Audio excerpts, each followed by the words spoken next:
Hey everyone, welcome back, Madison County Live. We do have the iSafeComplete tech update. That's right. Brand new. Welcome, Bob. Thank you, Randy. What do you have going on? But first, tell us who you are, what you do. Yeah, I'm Bob Stamper, owner and CEO of iSafeComplete. We're a managed IT service provider, and we help remove the stress and frustration around computer technology. And that's a lot sometimes these Oh, yeah. days. Absolutely.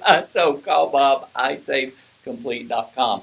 Tech updates. I know you all had the Recycle IT. Recycle IT, the big event. So tell us all about that, Bob. So we're so excited. It was another fantastic turnout and a huge success this year. We're so happy to announce we were able to help purchase over $20,000 worth of food this year. Wow. And, incredible.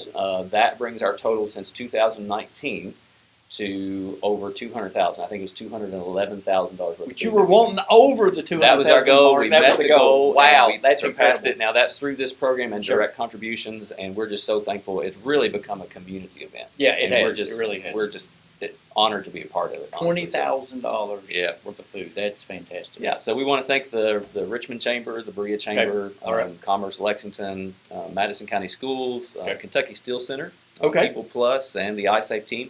And all those that donated and participated. Because it's really your success and your accomplishment. We couldn't have done it without you. So. Yeah, absolutely. And you get rid of some computer stuff. Everybody's got lots more storage space safe now. And secure. We help save the planet and we help feed the hungry. So absolutely. We went all the way around. So. Right. Hey, we were discussing earlier about some security issues on phones. Yeah, so a lot of people think that their phones, they don't think about their phones being an entry point for a cyber attack.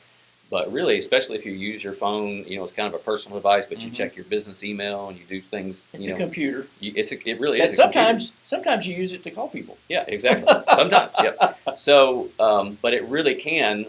It is susceptible to malicious software. Yes. Adware and spyware, particularly, and so that's what we really want you to watch out for. Some things to be aware of is if your battery drains faster than what you expect it to. Right. You have increased data usage. Sometimes the phone may feel hot when it's idle. True. And so that's a good indication that it's doing a lot of work in the background that maybe you're not involved with. Good point. Unexplained apps or icons, if there's background noise when making calls, or if it's just frequently crashing, that kind of thing. So, Sure. So there's ways to, there's actually apps that you can use to scan for malware. Okay. And so I would encourage you to do that. You could always factory reset, that's the last option. Right. But then also just make sure you're installing those updates on the phones because most malware and spyware depend on vulnerabilities in the software. In the system itself. Yeah, right. Exactly. Okay. So if you get those things patched and updated, hopefully that'll prevent that from happening. So, okay, that's fantastic. And you all can take care of that too. We can absolutely do that. Okay. Yeah, we can help scan it and help work through that process to make sure it's secure. Because that's a good point. Phones are rarely phones anymore. Oh, yeah. They're computers that, like I said, you use sometimes to use as a phone. Yeah, we do it so much. And, a lot of times now, you don't even take your laptop because you can you do email everything. and all that kind of stuff, So, right, okay. All right, why does compliance matter more than ever now? Yeah, so we've talked about this a lot. Right. Most of our customers know we're really pushing into the compliance space and helping them make sure they're staying compliant with regulatory requirements. And so the HHS has just released some new requirements for HIPAA. Okay. And all of the organizations that are managing compliance are getting more stringent upon what they're requiring and enforcing, because before it was an enforcement issue. Right. Most of the stuff has always been required somewhere in the framework. Okay. But right now, what we're seeing is some new mandates that the HHS is pushing out is encryption. Everything PHI has to be encrypted. Okay. Which is always best practice, or it has been for years, but now they're saying, okay, you have to do this. Right. Regular risk assessments, employee training, and incident response plans. A lot of people don't really think about having a full incident response plan in place. Okay. It's a lot of time and effort, but it is going to be required now for compliance purposes. So, and a good example, there was recently a $1.5 million penalty imposed on a small healthcare center. Wow. Because they didn't have the data protections. They just didn't have the protections in place to protect their folks. That's right. So our goal is to keep that from happening to our local healthcare providers and businesses. So another one is the FTC safeguards, and this applies. I talked to so many people that work with financial data, so they don't realize that this was pushed out to their business. That they're now under this compliance requirement. So any business that handles personal financial information, Mm-hmm.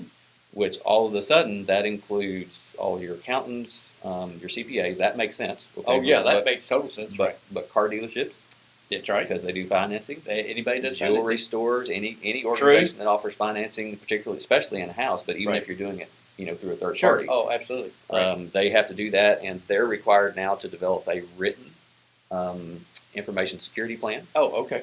designate a qualified individual to oversee those measures, conduct regular risk assessments, and then implement multi-factor authentication. Yeah, absolutely. Many of those things you've heard me say before, anyways, That's best right. practices, but Right. now the They're law and required organizations to do are pushing out. Right, and the enforcing it. penalties are harsh. That's right. Another violation resulted in up to $100,000, or it can result in up to $100,000 per incident. That's a lot.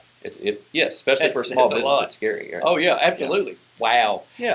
And going into that, a lot of people think, hey, I'll just do the cheap alternative. Well, tell us why cheap IT isn't really cheap when you add it all up. That's exactly right. So there's many reasons. Obviously, the cost of fines, lawsuits, Mhm. penalties, attorneys, all that stuff. If you have a breach, you're going to regret not spending Yes, that extra absolutely. 100,000, whatever it is per month, Right. on real security measures. Right, right.